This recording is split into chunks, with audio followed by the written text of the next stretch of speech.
On the 11th of November 1945, the Economic Authority of the US Occupation Zone gave permission to what was then Daimler-Benz AG to produce platform vehicles, panel vans and ambulances on the basis of the 170V, also known as the W136 passenger car, which the company had originally launched in 1936.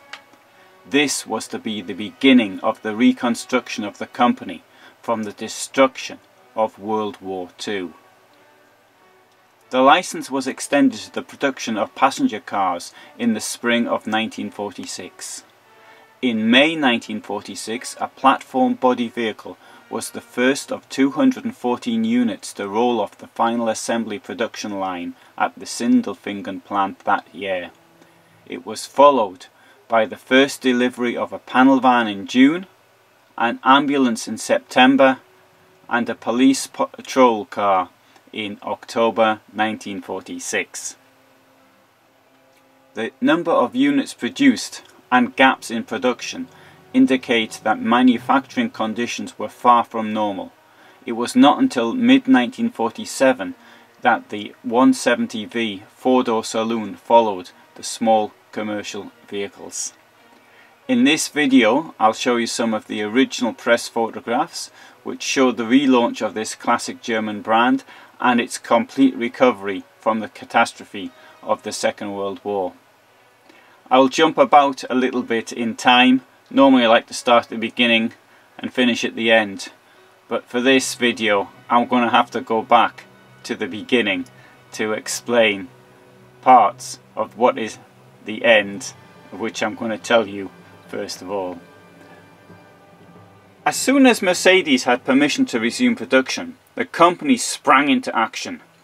A decision was taken to relocate the final assembly for passenger cars from Untertürkheim to Sindelfingen, something which had already been planned prior to the war. The reason for taking this step was that transporting bodies from Sindelfingen through the Neckar Valley to Untertürkheim was far more complicated than hauling drive units components from Untertürkheim to Sindelfingen. On the 22nd of February 1946, an M136 four-cylinder engine marked the first engine produced at the Untertürkheim plant after the Second World War. The 1.7 litre unit generated an output of 28 kW, that's 38 horsepower. The 170V saloon, produced in large numbers between 1935 and 1942, formed the tried and tested basis of the first post-war vehicles. The post-war ambulance showed the most similarities with the earlier model. The rear axle ratio remained unchanged, as did the wheel and tyre size. Both variants reached a top speed of 108 km an hour, and the permissible gross vehicle weight totaled around 1.5 tons. The X-shaped oval tube frame was reinforced to increase the stability of the platform vehicles and panel vans, thus making it 40 kilograms heavier. The payload amounted to 750 kilos and the gross vehicle weight was around 2 tons. Engineers specified 4.25e by 16 as the wheel dimensions and matched these with 6.50 by 16 tyres. A shorter rear axle ratio was implemented in an effort to achieve a more acceptable driving performance. For this reason, commercial vehicles reached a top speed of only 80 km an hour. The vehicles came with very basic equipment. For instance, the vehicle's interior design was very functional and there were no chrome parts on the exterior, thus underlining the extent to which this production was focused on meeting basic transport and mobility requirements. The prevailing shortage of material brought about additional complications. Consequently, the vehicles were delivered without tyres, customers had to procure them from wherever they could find them, and this would probably be the black market. Material shortages meant that there was a need to improvise when it came to producing the bodies of the 170V commercial vehicles. There was hardly any sheet metal available. As a result, the sparse cab, a separate assembly unit, consisted of a simple, though at least lightweight, wood fibre hardboard design, which had already been used for a host of trucks during the war. Sliding windows were installed, as side windows and doors were locked by means of simple rim locks. It was cold in these cabs, particularly in winter, not least due to the lack of insulation. However, occupants were at any rate shielded from the direct headwind. The instruments with black dials were initially identical to those in former Wehrmacht all-terrain vehicles. Depending on the purpose, either a platform, box or ambulance body joined up with the cab. Police patrol body vehicles were equipped with a tarp frame and two benches facing each other in the loading area. By the end of 1946, 183 small commercial vehicles in various variants and 31 ambulances were produced. Production of the four-door 170V saloon was launched in July 1947. The price of 6,200 Reichsmarks had been set by the government. However, these new vehicles were not available on the free market. During this period, a vehicle, be it a passenger car, bus, coach, van or truck, could only be obtained if the buyer could prove that it was a necessity. This added to the extreme popularity of the 170V and led to it being traded on the black market at a price that was several times its original price. The vehicle could change hands for 100,000 or even 120,000 Reichsmarks. This remained the case until the military reform of June 1948. From that point onwards, the vehicle was priced at 8,180 German marks. As of July 1948, the vehicle interior once again became ever so slightly more elegant when ivory-coloured instruments with black numbering were integrated, as they had been before the war. In 1947, production totaled as many as 581 passenger cars and 464 vans. In 1948, this figure increased significantly to 4,500 passenger cars and 616 vans. Subsequently, the increase gained even more pace.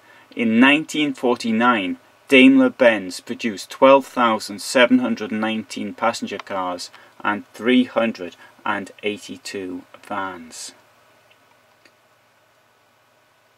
In September 1943, Daimler-Benz presented a wood gas generator for the 170V, weighing only 70 kilograms.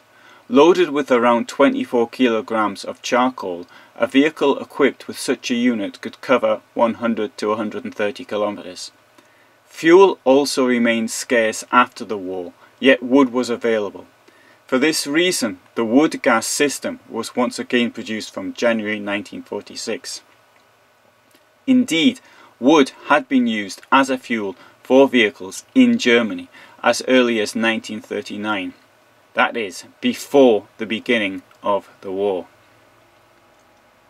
The Second World War began on the 1st of September 1939 with the Nazi assault on Poland. Immediately, the Wehrmacht became the German automobiles industry's biggest customer.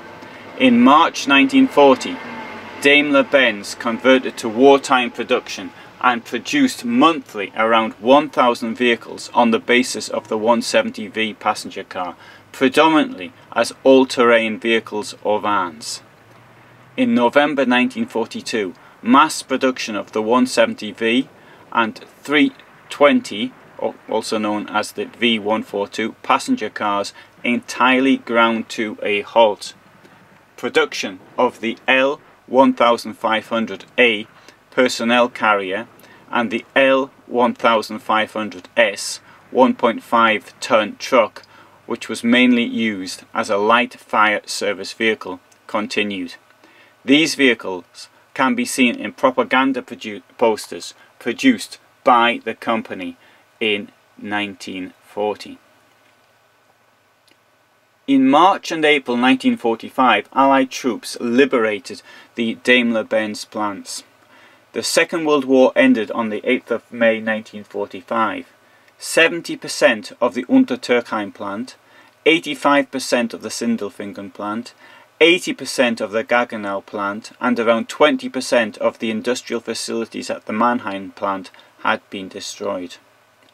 The Untertürkheim plant was reopened on the 20th of May 1945. However, 1,240 workers and employees did not resume their former activities, but instead started with the reconstruction of buildings and facilities.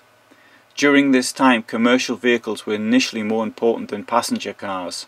For this reason, production of the L701 3-ton truck resumed in Mannheim in June as part of a licensed reproduction of the Opel Blitz, which had been the case since 1944.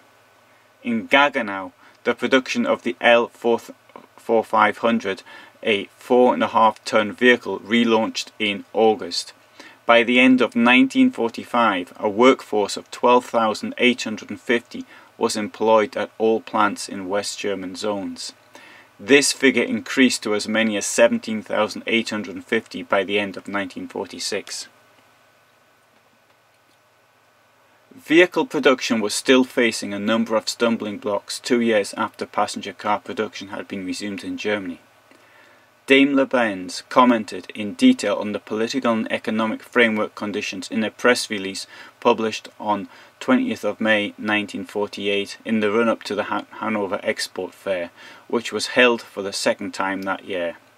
An excerpt read, "It's a known fact that at last year's export fair there was a great success for Daimler-Benz AG, considering that it was possible within a few days to land orders totaling around $1 million to supply goods to almost all European and several countries outside of Europe. However, in fact, it has only been possible to deliver a fraction of this order volume over the past months, and there are many reasons for this. Firstly, Sweden, Norway, Denmark, Finland, the Netherlands, Austria and France have issued import embargoes, leaving us with opportunities to supply only Switzerland, Belgium and Luxembourg in Europe. A whole range of other adverse conditions exacerbated this, as the press release went on to explain. The ability to export is impaired by the lack of numerous materials. These include, to name but a few, abrasive and polishing paste, waterproof abrasive paste, in short, things needed to produce high gloss polish. As little of these elements may influence German buyers, they are still crucial for the export market." Chairman of the Board of Management at Daimler-Benz, Dr. Wilhelm Haspel, addressed the press saying the following: "The industry has largely been left to its own devices in terms of the procurement of wood, textiles, upholstery, materials, paint, etc. as the result of a completely inadequate assignment of these materials or a total lack thereof." In February 1936, the International Automotive and Motorcycle Exhibition in Berlin was dominated by the 50th Automotive Engineering Anniversary. Exhibits included the Mercedes-Benz 170V with the internal designation W136. The V indicated that the engine was installed at the front, Vorne is the German word for front, and correspondingly the 170H, also known as the W28, which was also available but much less successful, featured a rear-mounted engine, Hinten being the German word for rear. The X-shaped oval tube frame forms the backbone of the new design.